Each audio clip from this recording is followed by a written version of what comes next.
बिस्मिल्लाहिर्रहमानिर्रहीम। अस्सलाम वालेकुम। कैसे हैं दोस्तों? उम्मीद करता हूँ बिल्कुल खैरियत से होंगे। अच्छा, आज बात करते हैं कि अगर हम लोग प्रूनिंग लेट कर देते हैं तो फिर इससे हमें क्या नुकसान होगा। मीन के पहले तो हम लोग बात कर रहे थे ना कि फ़ायदा क्या होगा, तो अब बात करते हैं नुकसान क्या होगा अगर हम लोग अपने ग्रेप्स की टाइम पर प्रूनिंग नहीं करते।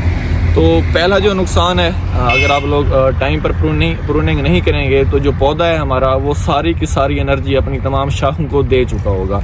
मीन कि अभी आप ये देखें, अगर इधर अगर अभी जूम करना, अब ये देखें यहाँ तक ये हमारा बिल्कुल गीली शाख है, लेकिन हमने इस शाख को काट यहाँ पे करना है। ठीक है, प्रूनिंग हम लोग लेट करते हैं, पौधा हमारा जाग जाता है, उसकी सारी एनर्जी इसकी तमाम शाखों तक एंड तक यहाँ तक पहुँच जाती है। उसके बाद अगर हम लोग यहाँ पर इसको कट करते हैं तो यहाँ पर जितनी ये वाली एनर्जी हमारी ज़ाया हो जाएगी। उसके बाद यहाँ से जो हमारा पानी है, पौधे का जो पानी है वो मुतवातिर गिरता रहेगा। मीन के कम से कम 10 से 15 दिन तक मुतवातिर जो पानी है पौधे का वो गिरता रहेगा। पौधे की एनर्जी एक वहाँ पर ज़ाया हो जाएगी। उसका असर कहाँ पर होगा?